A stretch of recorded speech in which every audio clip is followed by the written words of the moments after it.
Hi friends, and welcome to Talking with Famous People. My name is host Eric, and today I'm going to make a video entitled 5 Diseases Afflicting YouTube Comments and How to Cure Them. Having been a YouTuber now for about 6 years, and I have over 5,000 subscribers now, finally, and I'm going to make another video about stuff I've learned from YouTube, or learned about YouTube and how it works and stuff like that. But this video is also stuff I've learned from YouTube. Most specifically, it's having dealt with so many comments now, right? Like having engaged in so many different comment exchanges on so many different videos, I have run the gamut of possible ways that people can show rhetorical disease in YouTube comments. And I think this is what this should be referred to as rhetorical disease, because it's, or disorder perhaps. It's kind of like it's a very dysfunctional display, or very dysfunctional manifestation of self, in my opinion. So the first disease in YouTube comments is unwarranted claims. This is going to be a straightforward comment that just contradicts something you said without further explanation. So, for example, on a recent video, somebody commented, "You're an ESTP, Eric." That's an unwarranted claim, right? So, one way I responded to it recently that was in a live stream. I said in a live stream, "You're a goat. I'm not the greatest of all time. The kind that goes bah." There, now I'm an ESTP and you're a goat. And that's one way to respond to it. But a better way is actually AT it by asking, why should I adopt your perspective on this? The reason that's a better response is because if they make an unwarranted claim and you respond to it by negating it in some way, that's not true, or then you're putting them in the position of driving the course of the action, right? Now, instead of now what they're doing is they're fighting on your ground. They've gotten in through your gates and they're fighting inside of your castle, because you've invited them in, basically. But if you ask them a question like, why should I adopt your perspective on this, it turns the tables entirely. Now they're trying to sell you something, okay? And you haven't let them in the door yet, and you're trying to decide whether you want to let them in the door. And that's a much better approach. If you want to do something like I did, that's fine too. Then you're just playing the game right back at them. But anything else is really a mistake, and I make mistakes all the time. Like sometimes I might say something like, "Okay, well, what you're doing here is blah blah blah blah blah," and explain it all. I'm wasting my time, and I'm letting them win when I do that. So the better response is either like this, or just give it right back to them. Your lemon tree. Motivational critiques. These are very common, and they usually happen after a comment exchange has gotten going for a while. And they sound like a statement indicating that you just want to be right, or you're emotionally attached to your position. You're just being emotional. Those kind of things. AT this by even effing. Let's concede that I am too emotional, that I am really attached to my position here, and that I do just want to be right. Well, what happens when two people both are in that position? I'm not saying you are, but what happens when that occurs? One of those two people is still right. Yes? So motivation alone must not be a determining factor in rightness, because we can see instances where that's a wash and yet somebody's still right. So, okay, let's concede my motivation. So why am I wrong? I may be not motivated as disinterestedly as I ideally would be, but how does that cause me to be wrong is the question. And that's why you said this wrong thing. You're just saying your right things are motivated inadequately. Well, okay, but they're still right, so you lose. Appeals to authority. These are usually a form of ad hominem attack, in which symbols of competence are invoked to shut down further argumentation. This is one of the funnier, trickier little things people like to do. Listen, I can't explain it very well, but Expert Z would be totally able to explain my position to you and show you why you're wrong. Okay, you're just gonna have to read his work, I guess.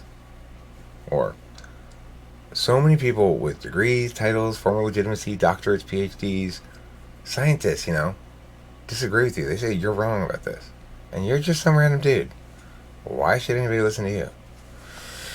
So if you get this kind of bullshit, you AT it by pointing out that the exchange involves just the two of you. So what you're saying is that as long as it's just us two talking, I'm right, but that I'd lose a debate against an expert. Okay, well then let's both take my position until it actually gets defeated. Because if you are right, someone with sufficient expertise will come along soon enough, correct me, and explain why, and we can both switch back to your original position.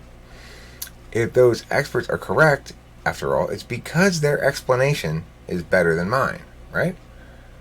And you've conceded that my explanation is better than yours. When you say, I can't really explain this, but Expert Z would be able to. So your explanation is not as good as mine, so mine's better than yours, and based on the fact that that's how we decide who's right, then I'm right. Ergo, we agree I'm right because there's no reason for you to believe your current position is correct if you can't articulate it. That's a good response to appeals to authority in general. Shifting ground. Number 4, the fourth disease. And I think this is a viral infection. I think appeals to authority are bacterial, maybe. Motivational critiques are genetic disorders. And unwarranted claims are injuries. Are injuries. And then 5 is mental illness. Okay, shifting ground. This happens when people refuse to work off of existing argument chains. We should eat more cheese because it's got a lot of vitamin C. That's factually false. It has almost no vitamin C. Here's a study. We should eat more cheese because it melts well. The way to deal with this is don't travel with him. Point out that he already indicated the vitamin C content ought to be a deciding factor. He loses the part about cheese having lots of vitamin C because it doesn't. But he can't get rid of the part where he says vitamin C ought to be weighed heavily in our considerations, and now that point works against him. He needs to either kick the criterion, agree it's bad and disavow it as a criterion, say, no, we shouldn't look at vitamin C. Or rebuild his point. Say, actually, the newest study shows that cheese does have a secret kind of vitamin C that we didn't realize before or something. Well, then that's fine. He's rebuilt his point, and it's no longer turned against him. But in the status quo, after you've countered the fact that cheese has more vitamin C, his claim that we should eat cheese because it has more vitamin C works against him in the sense that he's saying still that vitamin C ought to be the deciding factor, and now that we know cheese has none of it, he should agree that therefore we shouldn't eat more cheese. See what I'm saying? Okay. Dishonesty. This is the 5th disease and the worst of the diseases, frankly, in YouTube comments. Dishonesty comes in 2 main forms, trolling and strawmanning. Trolling occurs when the argumentation presented intends to impact the other party emotionally at the expense of argumentational legitimacy. In other words, I'm going to purposefully shift ground to annoy you, even though I know that I'm shifting ground and could choose to argue seriously. I'm going to take advantage of your implicit trust that I'm a serious person having a serious conversation with you, or that I mean what I say and I'm not just trying to torment you in some fashion. So, I mean, I really think trolling is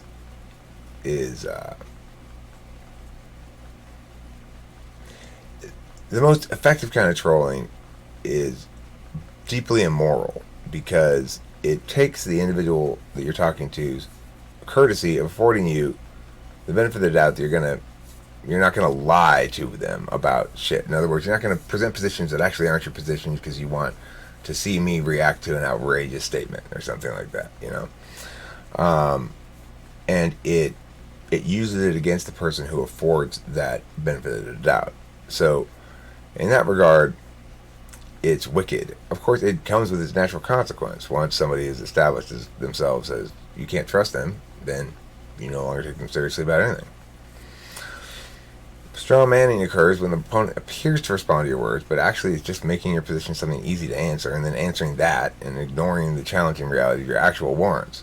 Now, this is a much less bad kind of dishonesty, because it's trying to it's trying to bend the rules rather than break them. It does break them ultimately, but it's trying to bend them. At least it's making an effort to be responsive in some way, and it's just it's not, somebody's not robust enough argumentationally to handle shit, and they're too attached to the process to pull back and go, okay, I'm being dishonest here about his warrants. It's not really what he said, and that's what he really said. So it's a much more understandable form of dishonesty. Trolling like that, and the thing is, I did it. I've done that shit before. When I was younger, I did that a lot. I would troll. I'd go into Diablo and troll a lot.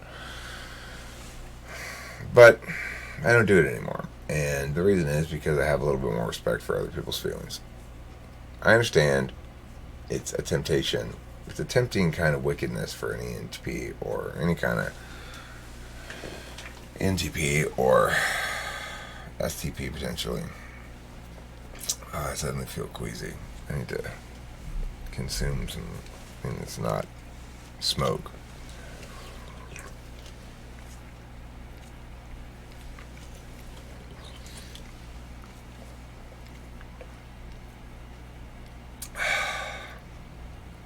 Okay.